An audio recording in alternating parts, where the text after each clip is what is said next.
संभल में 24 नवंबर 2024 को हुई हिंसा के बाद सुर्खियों में आए संभल पुलिस के दो बड़े अधिकारी जिनके एक्शन और बयान की अक्सर ही चर्चा होती रहती है, जिनमें से एक हैं संभल के एसपी के बिश्नोई और दूसरे हैं सीओ अनुज चौधरी।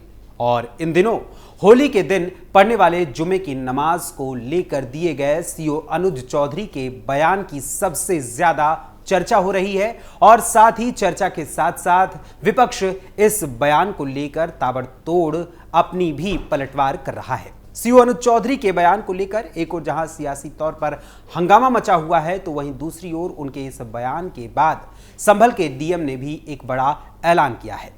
आखिर क्या है पूरा माजरा, आपको बताएंगे विस्तार से हमारे खास प्रोग्राम थर्ड आई के आज के इस अंक में। नमस्कार, वंदे मातरम, कैपिटल टीवी उत्तर प्रदेश देख रहे हैं आप और मैं हूं आपके साथ अखिलेश पांडे।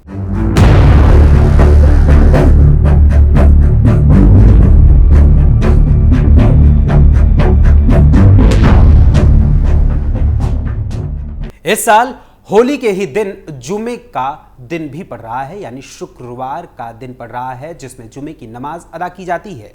और चूंकि इस समय रमजान का महीना है, ऐसे में सीएम योगी के आदेश पर यूपी के सभी जिलों में पुलिस और प्रशासन के अधिकारी पूरी तरीके से एक्टिव होकर पीस कमेटी की बैठक कर रहे हैं और साथ ही होली के त्योहार और जुमे की नमाज को बिना किसी बाधा के शांतिपूर्ण तरीके से संपन्न करवाने की तैयारी में लगे हुए हैं। और इसी के मद्देनजर 2 दिन पहले संभल में भी पीस कमेटी की एक बैठक हुई थी और इसी बैठक के बाद सीओ अनुज चौधरी ने एक ऐसा बयान मीडिया में दिया था जिसको लेकर सियासत काफी तेज हो गई और साथ ही कई बयानबाजियां भी विपक्ष के नेताओं की ओर से करी गई हैं। दरअसल सीओ अनुज चौधरी ने इस पूरे मामले को लेकर अपना एक बयान दिया था। उस बयान में सीओ अनुज चौधरी ने कहा था, होली साल में एक बार आने वाला त्योहार है, जबकि जुमे की नमाज साल में 52 बार होती है। अगर किसी को होली के रंगों से परेशानी है तो उसे उस दिन घर के अंदर रहना चाहिए। जो लोग बाहर निकलते हैं उन्हें खुले विचारों वाला होना चाहिए, क्योंकि त्योहार एक साथ मनाने के लिए होते हैं। जिस तरह मुसलमान ईद का बेसब्री से इंतजार करते हैं, उसी तरह हिंदू होली का इंतजार करते हैं। लोग रंग लगाकर, मिठाई बांटकर और खुशियां फैलाकर जश्न मनाते हैं। इसी तरह ईद पर लोग खास पकवान बनाते हैं और गले मिलकर खुशी मनाते हैं। दोनों त्योहारों का सार एकता और आपसी सम्मान है। ये दोनों समुदायों पर लागू होता है। अगर कोई रंग नहीं लगाना चाहता है तो उसे मजबूर नहीं किया जाना चाहिए। संभल के सीओ अनुज चौधरी के होली और जुमे की नमाज को लेकर कहे गए वक्तव्य को आधार बनाकर विपक्ष ने इस पर जमकर बयानबाजी की। हालांकि अगर अनुज चौधरी के इस बयान को हम देखें तो इसमें उन्होंने सच ही कहा है, क्योंकि जुमे की नमाज तो हर हफ्ते पढ़ने वाले शुक्रवार को होती ही है, अर्थात साल में 52 बार जुमे की नमाज अदा की जाती है। लेकिन होली का त्योहार साल में एक बार ही आता है। तो जाहिर सी बात है कि जो लोग गंगा जमुनी तहजीब की वकालत करते हैं और सेकुलरिज्म का पाठ हिंदुओं को पढ़ाते हैं, उन्हें भी खुले विचारों वाला होकर इस त्योहार का स्वागत करना चाहिए और मुसलमानों को भी हिदायत देनी चाहिए कि वो भी खुले विचारों से इसका स्वागत करें।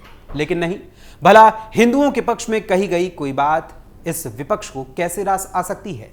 खुद सपा प्रमुख अखिलेश यादव ने भी संभल सीओ अनुज चौधरी के बयान पर अपनी प्रतिक्रिया देते हुए सोशल मीडिया प्लेटफॉर्म एक्स पर एक ट्वीट किया। अपने इस ट्वीट में अखिलेश यादव ने लिखा, जिन अधिकारियों को होली और ईद के गले मिलने में एक रूपता देखनी चाहिए, अगर वो ही नकारात्मक बात करेंगे तो भेदकारी भाजपा के राज में सौहार्द की रक्षा कैसे होगी। वहीं सपा प्रमुख अखिलेश यादव के चहेते संभल के सपा सांसद और संभल हिंसा के मुख्य आरोपी जियाउर रहमान बर्क ने भी अनुज चौधरी के इस बयान पर अपनी प्रतिक्रिया दी है। संभल के सपा सांसद जियाउर रहमान बर्क ने अखिलेश यादव से एक कदम आगे बढ़ते हुए अनुज चौधरी के बयान को धमकी भरा बयान करार दे दिया है और कहा है कि ये मुसलमानों को धमका रहे हैं। सपा सांसद जियाउर रहमान बर्क ने एक्स पर 3 ट्वीट्स करते हुए लिखा, जिस तरह शांति व्यवस्था की बैठक में मुस्लिम पक्ष को धमकाया जा रहा है, इसकी मैं कड़े शब्दों में निंदा करता हूं और मांग करता हूं कि ऐसे अधिकारियों के खिलाफ सख्त कार्रवाई होनी चाहिए। साथ ही मेरी गुजारिश है, जब तक ऐसी मानसिकता और कानून के साथ खिलवाड़ करने वाले अधिकारी शांति व्यवस्था की बैठक लेंगे तो इस तरह की बैठक का बहिष्कार करना चाहिए। मांग करता हूं कि ऐसे अधिकारियों के खिलाफ सख्बार नहीं है कि दो समाज के त्योहार एक साथ आए हैं। होली वाले दिन जुमा का दिन है। साथ ही मेरी सभी से गुजारिश है कि एक दूसरे के त्योहार का सम्मान करें। दोनों पक्ष इस बात का ख्याल रखें कि किसी को भी कोई ठेस नहीं पहुंचे। वहीं इसके साथ ही समाजवादी पार्टी के राष्ट्रीय महासचिव और राज्यसभा सांसद प्रोफेसर रामगोपाल यादव ने भी अनुज चौधरी के बयान पर अपनी प्रतिक्रिया दी है। उसके साथ ही उन्होंने संभल हिंसा का ठीकरा ही संभल के पुलिस वालों पर फोड़ दिया है और साथ ही धमकी भरे अंदाज में अनुज चौधरी को चेतावनी भी दी है। दरअसल सपा सांसद रामगोपाल यादव ने फिरोजाबाद में एक कार्यक्रम में शिरकत करने के बाद मीडिया से मुखातिब होते हुए अनुज चौधरी के बयान पर कहा, संभल में जो हिंसा हुई उसमें अनुज चौधरी जैसे पुलिस वालों की लापरवाही और बयानबाजी थी। अनुज चौधरी खुलेआम संभल में पुलिस वालों से कह रहे थे कि गोली चलाओ, इसलिए जब कभी व्यवस्था बदलेगी तो ऐसे लोग जेल जाएंगे। वहीं इसके साथ ही समाजवादी पार्टी के प्रवक्ता अमीक जामेई ने भी सीओ अनुज चौधरी पर हमला बोलते हुए सोशल मीडिया पर एक पोस्ट किया और इस पोस्ट में उन्होंने लिखा कि वो सरकार की चापलूसी कर रहे हैं। सपा प्रवक्ता अमीक जामेई सोशल मीडिया पर पोस्ट करते हुए लिखते हैं, सीओ अनुज चौधरी ने बीजेपी को खुश करने के लिए मुसलमानों के खिलाफ बयान दिया है। इससे बड़ा चापलूस कोई नहीं हुआ। इन्हें पता है कि ड्यूटी नहीं निभानी। मर्डर केस में बीजेपी ने मदद करी, इसलिए उसे खुश कर रहा है। इसके करियर में एहसानात थे हमारे बड़ों के। विदेश गए, नौकरी लगी, रंगबाजी समाजवादियों से सीखी। जिस दिन सरकार बदलेगी तब ऊपर वाला प्रत्येक मामले में न्याय करेगा। यानी सपा प्रवक्ता अमीक जामेई एक तरफ तो सीओ अनुज चौधरी को चापलूस बता ही रहे हैं, लेकिन इसके साथ ही उन्हें धमकी भी दे रहे हैं कि सरकार बदलने पर यानी अखिलेश यादव की सरकार आने पर पूरा हिसाब होगा। और कुछ ऐसी ही भाषा का इस्तेमाल सपा सांसद रामगोपाल यादव भी कर रहे हैं। वहीं इसके साथ ही ऑल इंडिया इमाम संगठन के यूपी अध्यक्ष और मुजफ्फरनगर के प्रमुख धर्मगुरु मुफ्ती जुल्फिकार ने भी संभल सीओ अनुज चौधरी के बयान पर हमला बोला है। मीडिया रिपोर्ट्स के अनुसार मुफ्ती जुल्फिकार ने कहा कि अनुज चौधरी को नौकरी छोड़कर राजनीति में आ जाना चाहिए। उनके बयानों से लगता है कि वो ड्यूटी कम और नेतागिरी ज्यादा करना चाहते हैं। सीओ साहब का अंदाज किसी पुलिस अधिकारी से ज्यादा एक नेता जैसा है। उन्हें होली मनाने वालों और ईद मनाने वालों दोनों की हिफाजत करनी चाहिए। वर्दी के अंदर इस तरह के बयान शोभा नहीं देते। अगर उन्हें राजनीति करनी है या इलेक्शन लड़ना है तो नौकरी छोड़कर मैदान में उतरें। वहीं मुफ्ती जुल्फिकार ने आगे कहा कि अनुज चौधरी या तो निष्पक्ष होकर ड्यूटी करें, वरना उनके बयान मुस्लिम समुदाय में गलत संदेश देने वाले साबित होंगे। लेकिन इसके साथ ही इन तमाम बयानबाजियों और सियासत के बीच संभल प्रशासन ने भी सीओ अनुज चौधरी के बयान पर होने वाले बवाल के बाद एक बड़ा एक्शन लिया है और साथ ही संभल डीएम ने एक बड़ा आदेश भी जारी कर दिया है।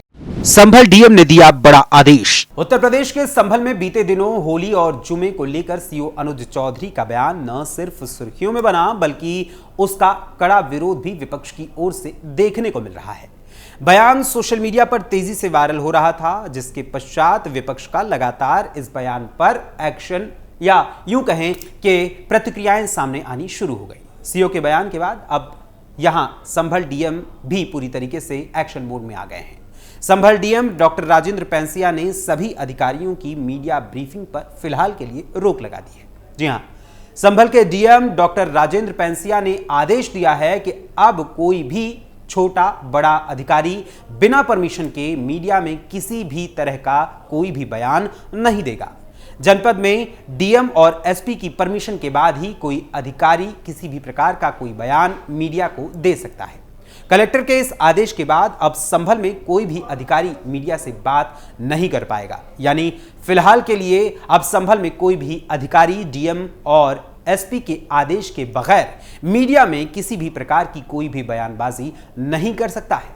लेकिन इस बवाल और एक्शन के बीच आपको बता दें कि संभल सीओ अनुज चौधरी ने अपने वक्तव्य में आगे कहा था कि ईद में भी लोग सेवैयां बनाते हैं, गले मिलते हैं, एक दूसरे के साथ हंस बोलकर ये त्योहार मनाते हैं, एक दूसरे के यहां जाते हैं। दोनों पक्ष यानी हिंदू मुस्लिम एक दूसरे का सम्मान करें और अनावश्यक किसी पर रंग न डालें। अगर कोई हिंदू समाज का आदमी भी रंग से बच रहा है तो उस पर भी रंग न डालें। सीओ अनुज चौधरी ने कहा था कि जिसको रंग से परहेज हो वो व्यक्ति घर से बाहर न निकले। जिस किसी में रंग को झेलने की कैपेसिटी हो वही व्यक्ति घर से निकले। यह बात बिल्कुल ध्यान में रखना है कि किसी भी हाल में शांति व्यवस्था न बिगड़े। यानी साफ तौर पर देखें तो विपक्ष ने महज मुस्लिम तुष्टीकरण की सियासत खेलते हुए और मुस्लिम वोटर्स को अपने पक्ष में अपने पाले में खड़ा रखने के लिए ही संभल सीओ के बयान पर हमला बोला है, ताकि उनके बयान के बहाने योगी सरकार को घेरा जा सके। वैसे सपा प्रमुख अखिलेश यादव और सपा सांसद जियाउर रहमान बर्क समेत विपक्ष के तमाम मुस्लिम तुष्टीकरण पसंद नेताओं की सोच के तहत अनुज चौधरी के बयान पर बोले गए हमले और साथ ही सीओ अनुज चौधरी के होली और जुमे की नमाज को लेकर दिए गए बयान पर आप सभी का क्या विचार है, आपका क्या कहना है, हमें अपने कमेंट्स के माध्यम से जरूर बताइएगा। फिलहाल अभी के लिए थर्ड आई के आज के इस अंक में बस इतना ही। फिर मुलाकात होगी थर्ड आई के अगले अंक में किसी और खबर, किसी और मुद्दे, किसी और विषय के साथ। तब तक के लिए मुझे अनुमति दीजिए। धन्यवाद। जय हिंद, जय भारत।